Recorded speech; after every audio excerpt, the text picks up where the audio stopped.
precisamos. Pai amado, toma a boca do mensageiro nesta noite, ó Deus. Espírito Santo da verdade, envia um exército de anjos, meu Pai, para proteger o teu servo contra todo mal, contra toda retaliação, contra toda frieza espiritual. Pai, nesta noite, meu Deus, manda, Pai querido, um maná fresquinho, meu Pai, porque entendemos pela palavra que a palavra do Senhor é alimento, é o que tu nos coloca de pé para caminhar, para esperar até o grande dia da vinda do Senhor. Espírito Santo da verdade, meu Deus, manda, Senhor, Senhor da glória, fala, Senhor, que a tua igreja ouve e a igreja do Senhor te glorifica em nome de Jesus. Amém? Glória a Deus, aleluia, bendito seja Deus.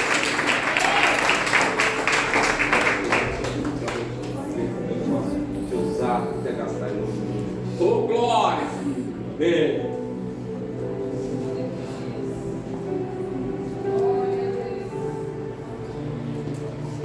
A paz da igreja, amém? Amém. Amém. Vamos seu assento em nome de Jesus. E abra comigo sua Bíblia no segundo livro dos Reis de Israel, no capítulo de número 8. Segundo livro dos Reis de Israel, capítulo de número 8. Faremos a leitura do verso 1 até o verso de número 6, um trecho das Escrituras que tem por epígrafe, por título: A Sunamita volta para a sua terra. Glória a Deus. Segundo livro dos Reis, capítulo de número 8, a partir do verso 1 até o verso 6. Quem encontrou, dá um glória a Deus aí. Glória a Deus. Quem não encontrou, pode acompanhar a leitura pelo Data Show ou na Bíblia de alguém do lado. Nós vamos todos acompanhar esta leitura, que diz assim: E falou Eliseu àquela mulher cujo filho vivificara, dizendo: Levanta-te e vai-te, tu e a tua família, e peregrina onde puderes peregrinar, porque o Senhor chamou a fome, a qual também virá à terra por 7 anos. E levantou-se a mulher e fez conforme a palavra do homem de Deus, porque foi ela com a sua família e peregrinou na terra dos filisteus 7 anos. E sucedeu que ao cabo dos 7 anos a mulher voltou da terra dos filisteus e saiu a clamar ao rei pela sua casa e pelas suas terras. Ora, o rei falava a Geazi, moço do homem de Deus, dizendo: Conta-me, peço-te, todas as grandes obras que Eliseu tem feito. E sucedeu que, contando ele ao rei como vivificara um morto, eis que a mulher cujo filho vivificara clamou ao rei pela sua casa e pelas suas terras. E então disse Geazi: Ó rei, meu senhor, esta é a mulher, e esse é o seu filho a quem Eliseu vivificou. E o rei perguntou à mulher, e ela lhe contou. Então o rei lhe deu um eunuco, dizendo: Faze-lhe restituir tudo quanto era seu, e todas as rendas das terras, desde o dia em que deixou a terra até agora. Glória a Deus. Aleluia. Uma palavra muito forte, que eu creio que alguns irmãos já conhecem, mas para a gente conseguir entender tudo que Deus tem como mensagem para nós aqui, a gente precisa identificar os personagens dessa história. E o personagem profeta, o Eliseu, que foi mencionado aqui, é alguém que nós já conhecemos. Um homem que foi chamado por Deus no ministério profético, sucedendo a Elias. Então, quando o maior profeta que Israel já teve, Elias, termina a sua chamada ministerial, Eliseu assume a posição de Elias e dá sequência à obra. Ainda que Elias fosse para os homens de Israel, para o povo de Israel, o mais importante dos profetas, Eliseu vem para mostrar que quando alguém se coloca diante da presença do Senhor, para poder ser usado, se coloca como uma ferramenta nas mãos de Deus, ele continua usando. Se Elias não está, Eliseu está, e Deus continua falando na terra. Assim como ele falava através de Moisés, Moisés, e quando Moisés não estava mais, Josué foi usado. Deus usa quem Ele quer, quando Ele quer, na hora que Ele quer, e se um não está, ou não pode, ou não quer, Deus levanta outro, e a obra de Deus não para, a obra de Deus continua, a obra de Deus tem sequência, porque Deus vai usando os seus vasos na terra. E esse homem chamado Eliseu, esse profeta, ele sendo usado pelo Senhor, operou diversos milagres.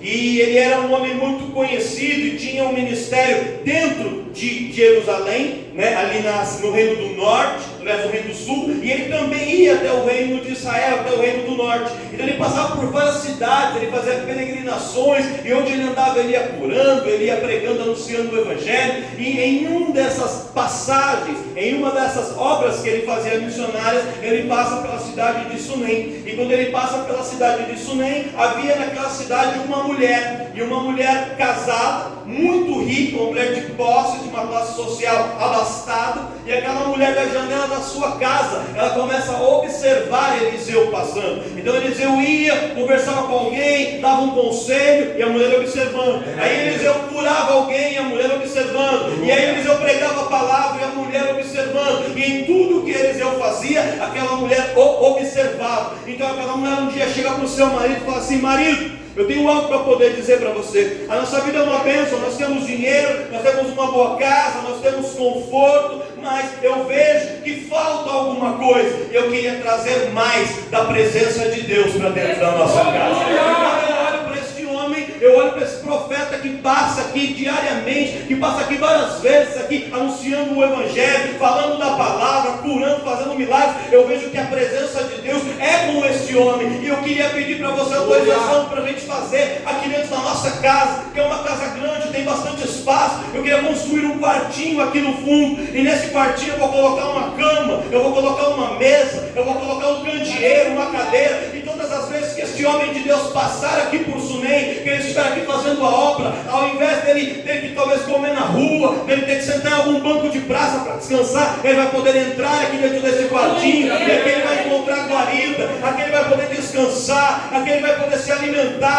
e nós vamos poder oferecer isso para ele. E se por um lado nós vamos abençoá-lo, a presença de Deus que está com ele será bênção aqui dentro da nossa casa também. E o marido da mulher aprova, eles constroem aquele quartinho, mobiliam o quartinho e chamam Eliseu para entrar lá. E Eliseu por algumas vezes faz uso daquele espaço. Eliseu entra naquele quarto, descansa, come, bebe, e ali ele se recupera as suas energias para poder continuar fazendo a obra. E Eliseu, como todo bom homem de Deus, ele entende que tem uma qualidade que o cristão, que o homem de Deus, a mulher de Deus nunca pode perder, que é a gratidão. Aquela mulher, ela fez algo para Eliseu sem que Eliseu tivesse pedido. Eliseu não pediu nada para ela, mas ela, de livre e espontânea vontade, decidiu ser um canal de bênção para ela. Então, para ele. Então ele chega assim e fala: Geazi, que era um moço que andava com ele, um dos seus ajudantes, assim: Geazi, eu vejo que essa mulher tem muitas coisas, ela tem tudo, mas eu queria poder fazer algo para ela, porque ela me abençoou, ela me ofereceu algo,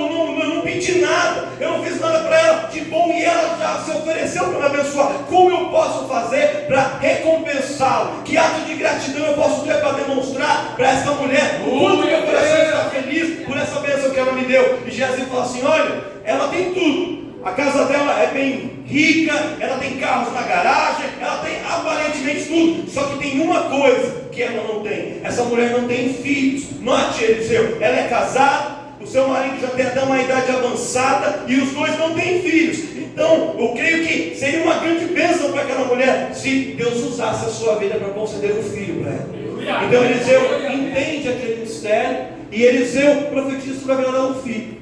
Passado ali alguns meses, a barriga da mulher começa a crescer, e aquela mulher vai gerando aquele filho, aquele menino, e passado 9 meses o menino nasce. E quando aquele menino está ali nos braços daquela mulher, no colo daquela mulher, imagina aquela mãe realizada, uma mulher que tinha conquistado muitas coisas, mas sentia falta de ter um filho. Ela tinha o desejo de ter um filho, mas não talvez pensasse mais que fosse possível, não se achava mais capaz, achava que aquilo nunca fosse acontecer. Mas usando a vida de Eliseu, aquela mulher engravida e dá luz a um filho. E aquele menino vai crescendo, ali muito bem criado, muito bem cuidado dentro de casa. Em determinado dia, o marido sai para trabalhar no campo, e o menino vai acompanhar o pai, vai lá também junto, para poder observar, para poder brincar, como toda criança.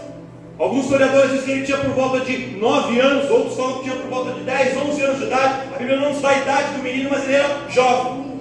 E ali, ele passa o dia com o pai, um calor muito forte naquela região de Israel, e o menino começa a dizer: ai, minha cabeça está doendo, ai, eu estou com dor de cabeça, minha cabeça está doendo. E aquele pai, sem saber bem o que fazer, não tinha experiência como pai, falou assim: olha, eu não sei o que fazer, então pede para os servos, leva ele para a mãe, leva ele para que a mãe tome conta dele. E aqueles servos levam o menino para casa, e quando a mãe recebe o menino, aquela dor de cabeça do menino vai ficando mais forte, ela coloca ali o menino nos seus joelhos, apoia a cabeça do menino nos joelhos, mas o menino falece, o menino morre nos joelhos da mãe. Quando aquele menino morre, a mãe tem uma atitude que nos surpreende. Ao invés de se desesperar, começar a gritar, rolar no chão, Meu Deus, se desesperar totalmente, o que seria compreensível naquela situação, aquela mulher pega o corpo do menino e vai até o quarto do profeta. Leva o menino e coloca ele sobre a cama do profeta Eliseu. Deixa o menino lá e chama os seus servos e diz assim: prepara aí um jumento, prepara os animais, porque nós vamos falar com o profeta, com o homem de Deus agora. E o servo não entendeu, falou assim: mas o que está acontecendo? Hoje não é dia de lua nova, hoje não é dia de ir na igreja, hoje nem tem culto. Por que você está querendo falar com o profeta? Falou: não pergunta nada, só prepara, porque aconteceu algo aqui, e só Deus é quem tem a resposta para esse problema. Só Deus é quem tem a solução para essa situação. E aí ela começa a ir em direção onde estava Eliseu, começa a procurar Eliseu, e no meio do caminho algumas pessoas param aquela mulher no caminho e falam assim: olá, vai tudo bem com você? E aquela mulher com o filho morto lá na sua casa, só ela sabendo do que ela estava passando, ela olha para os vizinhos, ela olha para as mulheres da rua, para as pessoas que talvez trabalhavam com ela, para alguns familiares, para alguns parentes, e ela diz assim, a célebre frase: vai tudo bem. Ela deixa um filho morto em casa, mas quando as pessoas perguntam se está tudo bem, ela não abre totalmente o coração para poder falar de tudo o que ela estava passando. Aí você me pergunta: por que, pastor? E eu vou te dizer, irmãos, que eu muitas vezes no início até questionei essa história. Eu falava assim: mas o que essa mulher está falando não é verdade. Se você olhar a situação real, o momento presente, não era verdade. Mas aquela mulher estava falando com uma voz profética.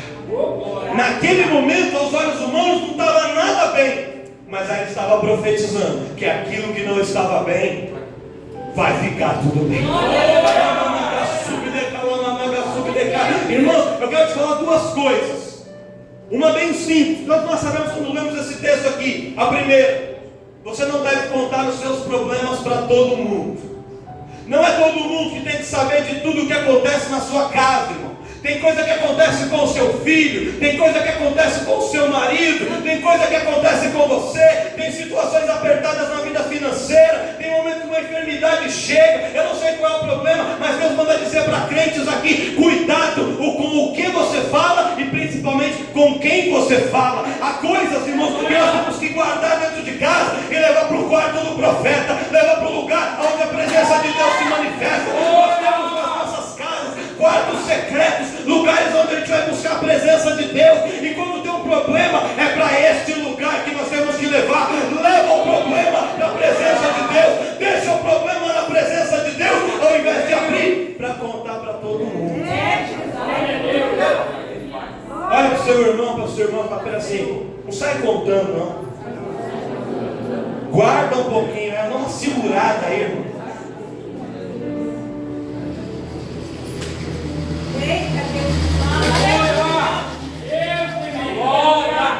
Segunda coisa, Deus grande, aleluia.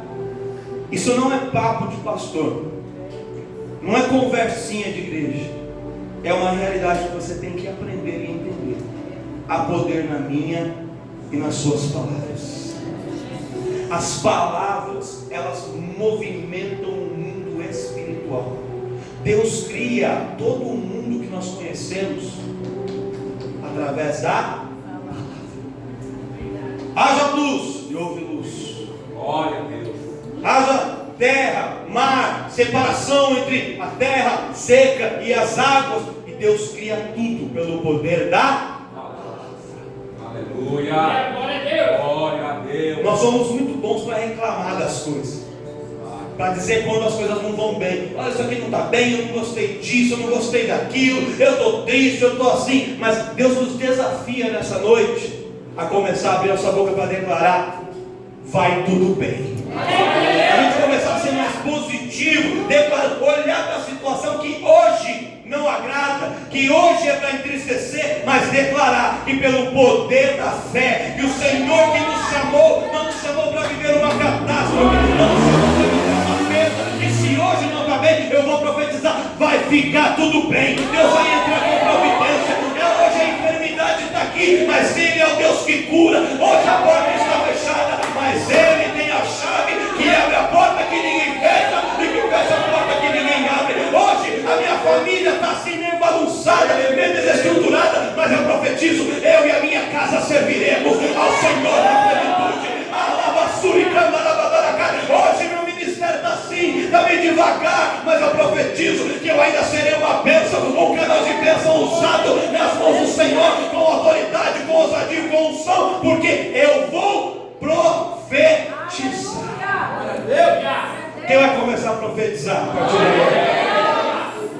Seja um profeta. Às vezes a gente chegou para profetizar na vida dos outros. Chega alguém e conta um problema para a gente, fala assim: não, irmão, fica tranquilo, vai dar tudo certo. Não se diz, a gente faz isso para os outros, mas quando é para a gente não fala.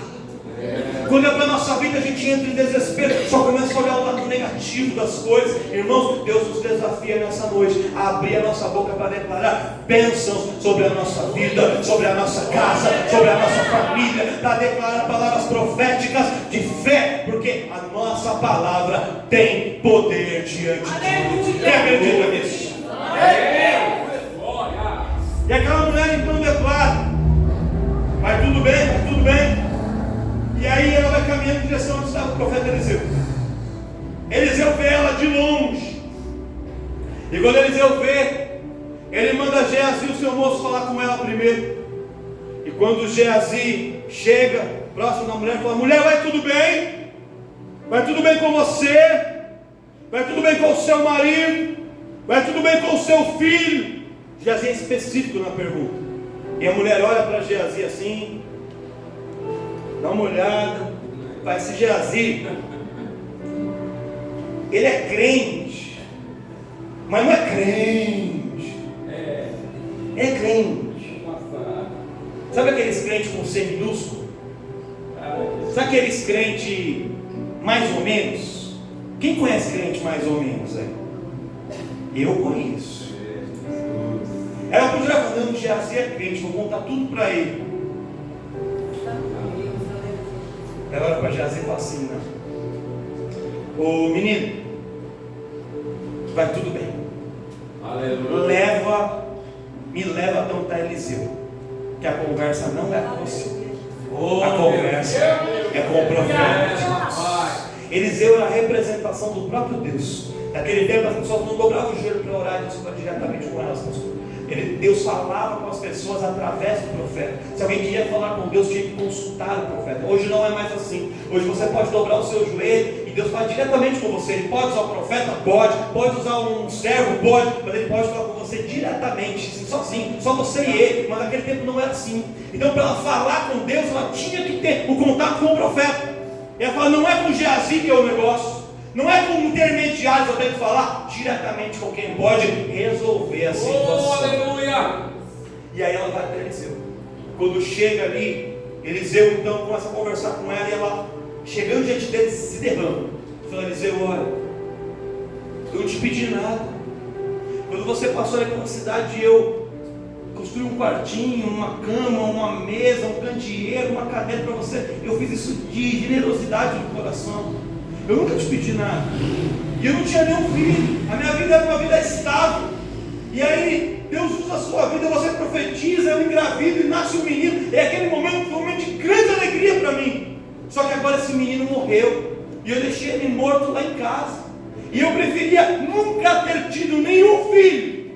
Nunca ter sentido aquela alegria, para não ter que sentir a dor que eu estou sentindo agora. A dor da perda é tão grande que ela está obscurecendo a alegria que eu senti lá atrás. Eu preferia que minha vida tivesse continuado daquele jeito, do que ter me alegrado por um momento e estar sentindo essa dor tão grande agora. E a Bíblia não diz com essas palavras, irmãos, mas eu creio que Eliseu falou mais ou menos assim. Estou só narrando a história na minha versão aqui, para você conseguir entender. Eliseu olha para ele e fala assim: você acha mesmo que Deus é Deus que te chamou para te dar uma bênção e te tomar ela um tempo depois só para te ver para baixo, para te ver triste?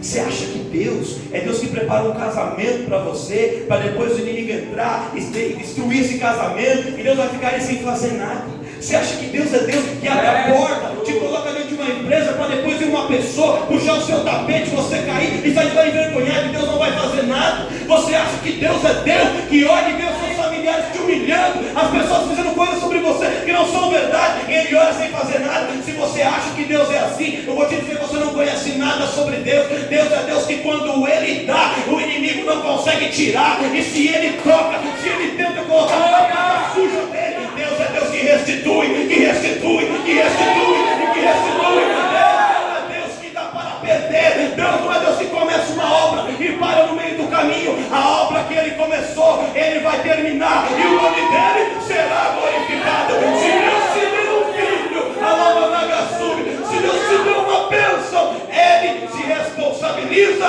por aquilo que Ele te deu. Vamos lá na sua casa. E Eliseu vai até a casa da mulher. Ele entra lá, se deita sobre o menino, e o menino que estava morto ressuscita, é vivificado. A mulher fica feliz. Eliseu entrega o filho para a mãe, e aparentemente a história termina aí, mas não termina aí. A história continua. Olha para o seu irmão, olha para o seu irmão e fala assim: mesmo diante das suas maiores vitórias ou das suas maiores derrotas, a história não termina aí. A história continua. A história continua. A história continua. Não é um ponto final, é só um novo capítulo, é só uma nova página que Deus está escrevendo. Ai, pastor, mas eu já conquistei tanto, eu nem sonhava viver isso, Deus me deu. Amém. Fique feliz com a bênção, agradeça pela bênção, mas creia, Deus ainda tem mais bênçãos para te entregar, tem mais vitórias, tem mais conquistas, tem mais coisas para fazer. Ai, pastor, eu passei por um processo, sofri uma grande derrota. A história não termina aí. Deus é Deus da virada, que faz alguém que está embaixo se levantar, ir lá para cima e fazer o nome dele ser glorificado. As histórias não terminam por causa de um grande evento. Não termina. Deus tem continuidade para a história de pessoas. Está só começando o que Deus tem para a sua vida. A vida continua, presbítero Eduardo. O tempo passa. E um dia Eliseu vai de novo na casa daquela mulher. Mulher, tenho algo para dizer para você. Aí a mulher abre a porta, um menino lá, entra Eliseu, vamos tomar um café, vamos tomar um chá, vamos fazer um churrasco, vamos nos alegrar. Mas eu falo assim: a palavra que eu tenho para você não é uma palavra qualquer não, é uma palavra dura. Sai da tua casa, deixa a tua terra, pega toda a sua família e vai peregrinar por onde você conseguir, porque Deus está mandando uma fome aqui sobre Israel, uma grande sede que vai durar 7 anos. E Deus que te deu a sua família quer preservar você e a sua família. Deixa a casa para trás, deixa a terra para trás, mas não deixa a sua família para trás. Pega a tua família e vai. Sai para salvar a sua vida e a vida da sua. E a mulher vai. E ela não vai muito longe, ela sai para a terra do país vizinho, o país dos filisteus. E ali ela fica por 7 anos. Passados 7 anos, ela ouve dizer que a seca tinha terminado, que a situação estava se normalizando, e ela decide voltar. Quando ela volta, ela vai direto na sua casa. E quando ela chega na sua casa, ela vê que a casa não estava vazia. Pelo contrário, a casa estava ocupada. Alguém entrou para morar na casa dela. Alguém ocupou a casa que era dela. Alguém estava plantando na terra que era dela. Alguém tinha tomado posse daquilo que era dela. E quando a mulher vê aquela situação, ela podia ter brigado com as pessoas, ela podia ter arrumado confusão, podia ter dado um show ali, mas aquela mulher já tinha aprendido uma lição. Você quer resolver o problema? Vai falar com quem resolve, não fica lá. Você tem que aprender, irmãos, a falar com quem resolve. É que nem você vai lá no mercado, é teu preço de um produto, está com problema, aí você começa a discutir com a caixa do supermercado. Ela não tem culpa, não é culpa dela. Você quer falar com alguém? Chama o gerente, fala com quem resolve. Não fica brigando com quem não pode resolver. Deu um problema na sua conta no banco, não adianta você pegar o telefone para atendente do telemarketing, ficar xingando ela no telefone, brigando. Não é ela que vai resolver. Você tem que ir na ouvidoria, você tem que falar com quem resolve. A mulher entendia isso, e ela vai falar com o rei. Ela vai direto no rei. Ela falou: eu tenho uma necessidade, eu tenho uma causa, e eu vou falar direto com o rei. Aleluia. Quando eu preparava essa palavra, presbítero Eduardo, Deus falava assim no meu coração: tem pessoas aqui que têm causas, tem pessoas aqui que têm necessidades, tem pessoas aqui com problemas para resolver, e você podia estar em qualquer outro lugar, mas você veio no lugar certo, porque o rei está aqui para poder te ouvir. O rei dos reis marcou uma audiência com você aqui, e você veio pedir diretamente para quem tem o poder para entrar com providência e para mudar a situação. Você não veio aqui para poder bater boca, para perder tempo, você veio aqui para falar com o rei, e o rei está aqui para poder ouvir a tua petição. E quando ela chega aí no palácio para falar com o rei, para pedir para o rei o que ela queria, ela se surpreende, pastor, porque ela foi lá para falar com o rei. E quando ela chega, ela vê o rei tendo uma conversa com Geazi, o moço de Eliseu. E os dois estavam falando, sabe sobre quem? Sobre ela. Ei, glória! Meu Deus! Ô, glória! Pastor, eu não entendi. Você veio aqui para falar com Deus sobre os seus problemas, mas o seu nome e a sua história já é conhecida pelo rei. Deus conhece a sua situação, Deus conhece a sua causa, Deus conhece a sua vida, o rei conhece a sua história. Você achou que ia trazer uma novidade para ele? O seu nome já é comentado no palácio, o seu nome já é falado no céu, o seu nome já é falado, o seu nome está na boca do rei. O rei tem falado sobre você, o rei falando sobre a história dela, já se contando aquilo que tinha acontecido. Olha, um dia Eliseu ressuscitou um menino. O menino tinha morrido. A sua mãe foi buscar ajuda. Eliseu vai lá, ora, se mete sobre o menino. O menino então volta à vida. E o rei falou assim: tremendo isso, que história linda. Como eu gostaria de conhecer Eliseu que fez esse milagre, e conhecer a mulher que teve esta fé para buscar a cura para o seu filho, e conhecer esse menino que morreu e voltou à vida. E quando a mulher escuta essa conversa, ela levanta a mão e fala assim: com licença, rei, quero te dizer, eu conheço a mulher dessa história, eu conheço o menino dessa história. Eu conheço, então me mostra quem é. você está olhando para eles. Você está olhando para nós. Somos nós. A nossa história saiu da minha casa, numa rua no centro da cidade, e veio parar até aqui no palácio. A nossa história aconteceu há muitos anos atrás, mas ainda hoje é comentada, é referência, porque Deus fez algo na minha vida tão tremendo, que essa história ainda hoje, anos depois, lugares tão distantes, ainda repercute e ainda impacta e movimenta a vida. Glória a Deus. E quando o rei ouve aquela história, ele fica maravilhado. Ele vê o menino, ele pede detalhes, a mulher conta, e a fé daquele rei vai lá para cima, porque ele não apenas ouviu falar, ele estava vendo o milagre diante dele. E aí ela aproveita a ocasião, a oportunidade, e fala assim: ei, eu preciso te pedir algo.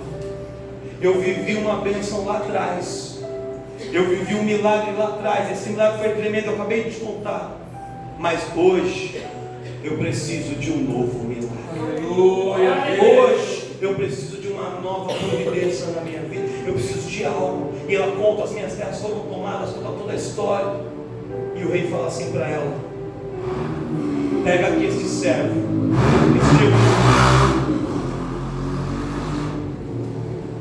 e vai lá na sua casa, e ele vai com uma ordem para retirar, para expulsar da sua casa todo mundo que está lá que não deveria estar. Se alguém entrou na sua casa e não deveria estar lá, vai sair hoje, porque o rei está lá. Se havia algum intruso dentro da tua casa, alguém que entrou para ocupar um lugar que não deveria estar, se entrou alguém ali para poder ocupar um lugar que não deveria estar, Deus dá uma ordem, o rei dá uma ordem e vai sair hoje, em nome do Senhor. O céu está indo com uma ordem de despejo na mão, uma ordem de restituição, para você ter de volta a sua casa, para você ter de volta as suas terras e mais. Toda a renda produzida por essas terras ao longo desses 7 anos serão depositadas na sua conta. Vou fazer pizza hoje. Não vai ter nem o nome de quem depositou, só vai ter o dinheiro entrando na conta. E a mulher sai feliz, comemorando a vitória. E aí você fala: pastor, mas o que essa palavra tem para mim? Presta atenção, irmãos. Sabe o que Deus quer falar conosco através dessa palavra nessa noite?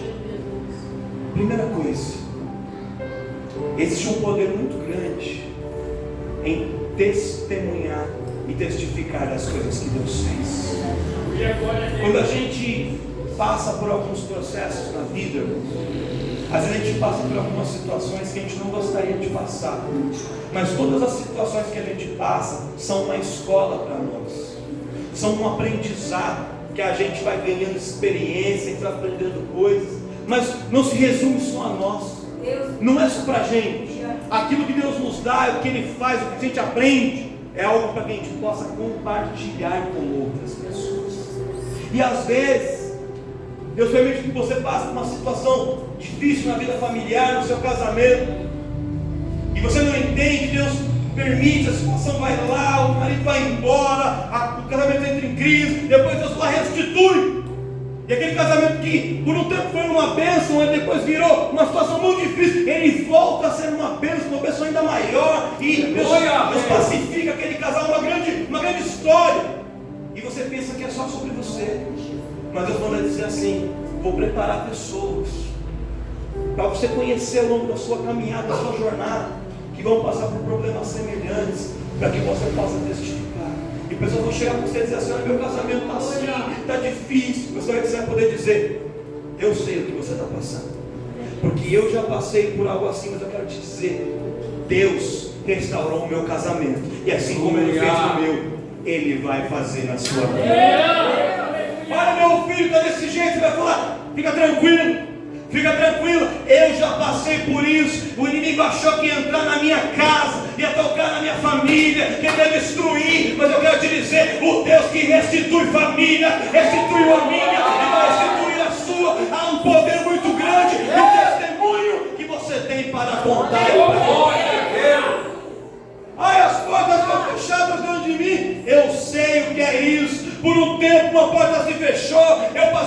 momento de deserto, a minha semente estava ali mirradinha, mas Deus me sustentou no deserto, não deixou faltar nada, e no tempo determinado, Ele abriu uma grande porta, e o nome dEle está sendo glorificado, e eu posso contar testemunho de vitória.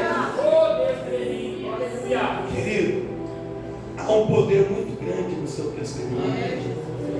Já foi dito aqui nessa noite, às vezes a gente olha para a gente mesmo e não se dá o devido valor, mas você é uma prova viva da fidelidade de Deus. Você é um milagre vivo da parte do Senhor.